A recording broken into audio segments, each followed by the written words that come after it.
And so, yeah, that's pretty much how everything started 5 years ago. I think it was 2015. And from there, it's just been, a kind of a trip into creativity and into playing with the materials and developing always more and more and more what my identity was and what my aesthetic was. And so I think Florence, in that sense, just allows for so much creativity and for so much exploration. And it was just such an inspiration. And also, it just gave the perfect opportunity to to open my first showroom,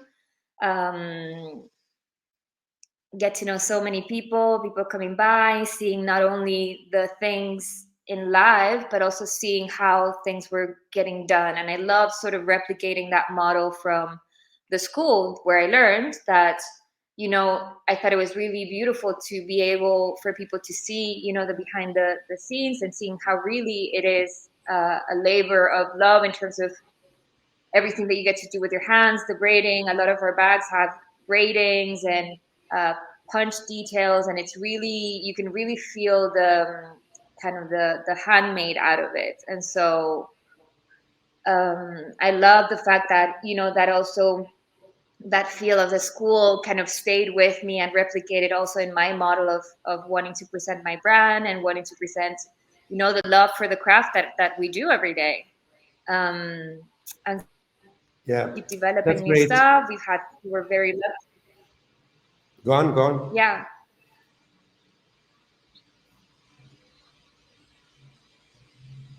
And so, I what means lost you to there for a be? minute. Can you hear me? Yes. Yes. So, what means being a craft woman today?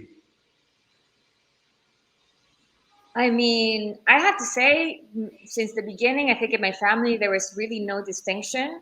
For me, it just felt, we're crafts people, there's really not a difference between men or women. I think my grandfather from the beginning was just so open to teaching me everything that he knew. And so for me, it was just a matter of continuing with that knowledge and that, again, that heritage. So, I don't necessarily see the difference between craftsmen. We're all Yeah. craftsmen. Yeah. I mean, that's what we do with our schools is basically empowering the what we call the intelligence of the hands, which I think nowadays is something very important and crucial as well in a world where digitality and touchless and unskilled hands are about to take over. I think is it's really exciting for me for us to share experience with people like you, especially coming from countries and from continents which are very far away. But in a way, we're all the same. All our hands are the same. No? Yes, yeah.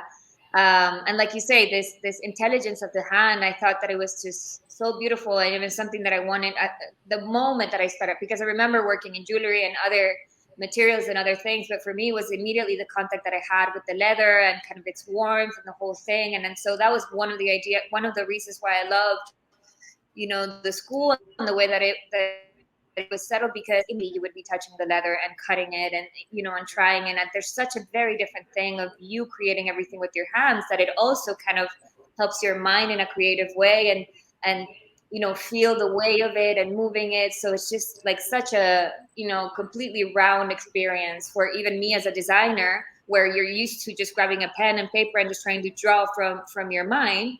The moment that you grab the bag and you see the dimension and the weight and the thing, everything starts, stimulating that idea, and it keeps developing. And so I think for me, it sort of also switched the way that I designed, because I think now there's no way that I can finish the design until I've touched, the form and the weight of the leather that I choose, because each leather has different, thicknesses and weights and textures and things. And so there's no way you can just imagine this without having that tactile, physical thing with your hands. And I think it was just like the whole process that happened so naturally that supported this, like you say, this idea of the intelligence of the hands.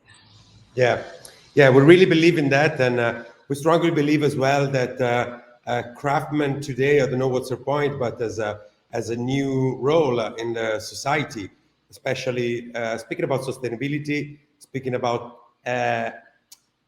authenticity and an ethical approach as well. I think now more than ever there is a need to rediscover things well made, made for lasting longer, made with enough material that you need without throwing out the material, and using material as well that can last for longer, and it can be regenerated as well. Yeah. So in that way, leather, it's a material that is it's great for that, and I mean you're the I always say the craftsmen are sustainable native in a way, you know, because they're Yeah, for they're sure. I used think they're used, not waste.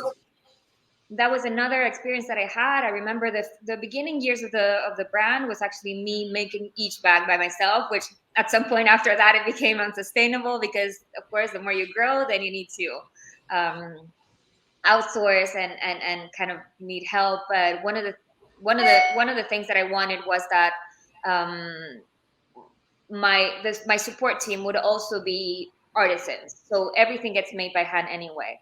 But I loved it because they already had a lot of experience in terms of production and producing a little bit bigger numbers and everything. But there was a great experience that we had together with the atelier that I have, um, that they said is incredible, the fact that you come from making bags yourself, because even the way that you understand us and the way that we work, it's so much better, and you're so much more efficient in choosing your models and your sizes and your things and it gets so much more creative because, like you said, you try to not waste any material and you try to be as conscious as possible, and um, you're really really aware of, you know, the effort that it takes in making every piece. And so I think that whole holistic idea of making a product, like you said, and even the quality that it needs to last long, because of course on one hand the quality of the product also represents the quality of your work, and so that's one thing which I think is really important. But on the other hand, you do want to make work that lasts for such a long time, because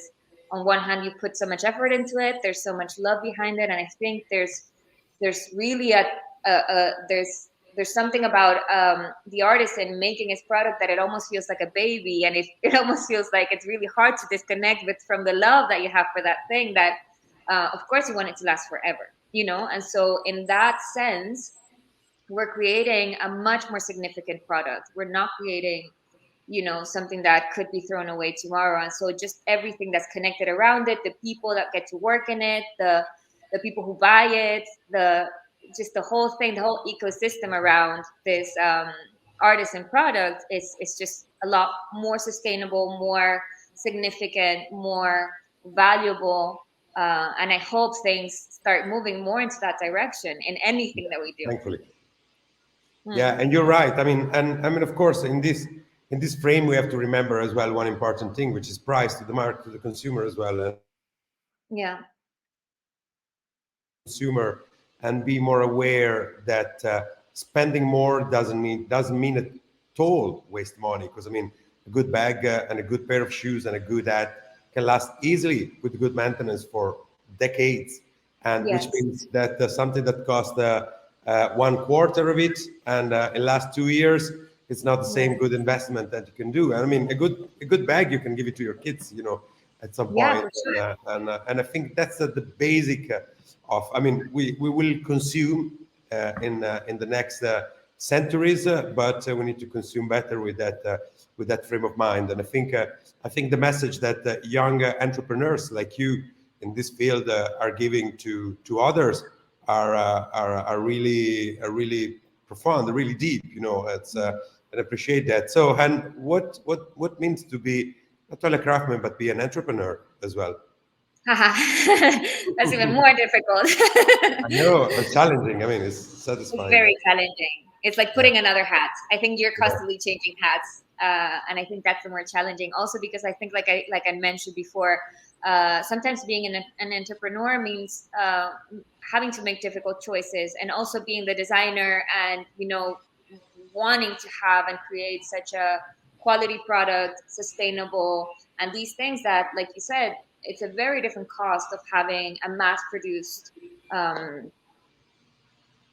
design, for Yeah. example, where your cost can go down or whatever. But when you're really trying to create something out of a very high quality, and like you say, the market allows you to play to certain prices and you can't exceed those prices because, you know, you're still trying to get inside a market. And so you have to sometimes really think as a business person in terms of strategy and um, how you're going to actually build your brand in a sustainable way. But at the same time, you're also having this really, you know, open heart and desire to make it right, to do it in the right way. And so sometimes playing with costs and these kind of things turns to be a little bit more difficult. But I think it's just, like I said, it's not a sprint, but it's like a long run that you have to be patient, and knowing that if you're building every step in the right way, in a sustainable way, then it's going to pay off. Because I think more and more and more people are really finding the value of, like you mentioned, products that they can pass on to their children. And I think that's going to be the value of your brand, and that's going to be the value of any business that you create. So it's not a matter of having immediate success, but it's a matter of building the right, you know, bricks and steps to making it last longer in time, with a lot of value for the society, you know. Yeah. And so Yeah. that's always a compromise between the business Fingers mind crossed. and the Yeah. and the That's, designer artisan. yeah. I mean, as a school for craftsmanship for future craftsmen, we're fully aware of that, and that's why step by step we're including as well more and more modules dedicated as well to entrepreneurship, to marketing, and because the main thing, I mean, most of our students have in mind to build a brand, and sometime, of course. Uh, it's not only having skills; it's really to having the will, the souls, and the guts as well to go in that direction. But of course, we support with modules and with little tips as well of how to start. But then we see how it's important as well to uh, understand that at the beginning of a path, because your identity then become a brand, and in the Instagram or TikTok society, this is extremely important because you have to empower as well your identity along with your brand, especially if it's linked, especially Yeah. if someone like you is both designer and maker, or designer that teach out the maker or lead the maker to do a product. I think this is one of the key elements now. The good news is that there is a bunch of different touch points for marketing, but as well different channels where you can easily sell. You know, you you were from Ecuador, you know, and 15 years ago you weren't able to sell to not even to Colombia, probably, you know, with the tools we had Yes, at that time. But now you can sell to Alaska, you can sell it everywhere. to everywhere. You know, of course, there is more competitors, but the people is more aware, and of course the digital experience, which is the most challenging thing. So I would like as well to have a word with you about it. You know, bringing some handmade piece digital is a challenge, isn't it? Oof, I think it's the most challenging because, again, I feel on one hand, like you say, there's so much product out there and there's so much competition that it's, I think, one of your biggest works in terms of marketing, especially online, that has become even, you know, more magnified the moment that something like a pandemic happens, where suddenly we're constrained to just do everything at a distance and show all of our stuff at a distance. And so it's finding more and more creative ways of communicate how really, you know, the quality of the product is better than what you see maybe in other markets or in other things. And so you really have to find a very genuine way to communicate, like you said, the essence of who you are, because it's you're communicating not only about your brand, but it's also becomes a part of you and your personality and your identity. And so I think the more honesty, and that's really what we're craving for in terms of social media and online communication, because I think we're just so fed up with, you know, the amount of information that sometimes can be deceiving and can be, you know, um, not as truthful as you would expect. And so I think the most significant work that you can do in terms of that is trying to convey the most honest way and the most uh, transparent way, the way that you do your products, the way that you work on every detail. And so it really is a labor of love and a labor of passion. And I think that's the best advice that I can give to somebody starting and maybe being overwhelmed by the amount of, competition or brands or things, is the more that you strive to be unique in your own way and to um, make your essence come through your work and through your communication and through the quality and through your designs, then that's just going to be completely refreshing for anybody that's looking at it, just not trying to be the same as everybody else, but then showing how you do what you do, really trying to stand out in a very, how do you say, honest way. Yeah. I think that's where our communication is trying to go. Yeah. I agree with you. I think speaking about marketing and speaking about communication, the channels are important, of course, whether you use Instagram or use Facebook or you use TikTok or Twitch or whatever. But I think the message at the heart of it, and the ethic and the honesty and being clear and have the right values as well. It works always. And listen, Yeah. I know you're from Ecuador, which is South America is an amazing continent, and I've been there. I've been in Brazil. I've been in Colombia, and what I discovered, and I know about Mexico as well, is that it's a continent with a huge tradition of handmade and craftsmanship, huge one, Yes. which Yeah. is probably hidden to the rest of the world sometimes because it's Hmm. not marketed with the right crowd that it would deserve. I mean, I've been Hmm. watching in Colombia some amazing craftsmen, amazing, and Brazil as well. I'm sorry, I don't know, but I'm sure Ecuador as well. So, and I think the great thing of craftsmanship in general, it's a way to share identity, share a local culture as well. So tell us a little bit more about your home country and what's happening there. So we're curious about it. So yeah, I was born and raised in Ecuador, and I remember, and it's funny that you asked this because actually, for me, big part of my brand, or let's say my identity, when I was creating my when I create my lines, everything that I do, it always brings me back to what I grew up with in Ecuador. So for me, it would be the women weaving the baskets. In the market, or maybe the fishermen just with the nets. Everything was so organic. Everything, you could find that beautiful handmade aspect of everything around a country like Latin America, any country in Latin America. Everybody's so hands-on and so, like you say, from this culture of handmade. But it goes from cooking to planting to everything. So it's not only what the products that you're able to make. It almost feels like your whole life revolves about your hands and kind of that knowledge that you have, and that, how do you say, an extension to your heart. Let's put it this way. Yeah. So uh, for me, I had to find a way to, in my own way, to bring these details that I remembered, like the weaving of the baskets and maybe the mosaics that I would see, and the knitting of things. These are details that I definitely needed to include in my designs because I feel like it's such part of my DNA. Even though I consider myself more a child of the world because my parents are from Argentina, I've traveled all over the world, I've lived everywhere. But on the other hand, I feel like even when I'm creating my bags, and I don't know if it's just maybe a sense, like a sensory memory or something like that, but I always find a way to include like a little weaving or handmade details and um, braiding and kind of that little, how do you say, Latin flavor to the things that I do. But yeah, so I think it was everywhere around me, everywhere Yeah.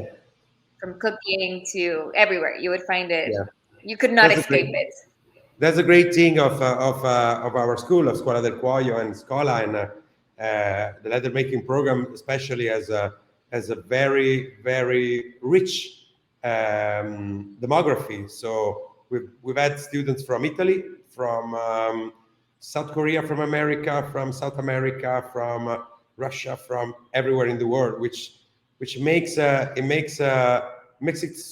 according to me, so interesting and so clever in a way, because the way to approach one material, in this case leather, it's such a great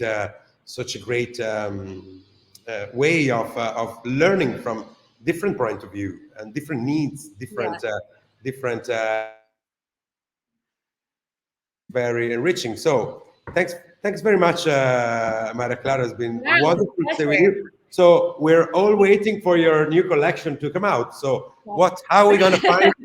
Let us know how we're gonna find you, where we're gonna find you, and when. For sure.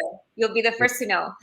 Please, we'll share it with pleasure with our on our social media, social platform. So for any one of you which is interesting to know more about the school, or maybe have a chat with us or with Maria Clara as well to ask more information, we're gonna write our email in the comments area. You just stay with us. We will have now we're gonna switch to the Instagram account to meet Beatrice Parri, which is the woman behind the Scuola del Cuoio, which is an amazing place for craftsmanship, amazing place for taking care of intelligent hands and producing amazing pieces of leather. So if you want more information, you know how to find us. Stay with us, and Maria Clara, muchas gracias, and thanks again for your time. And we'll let you go to your collection, and we really look forward to see what's next. Encantada. Bye, guys. Have a good day. Bye.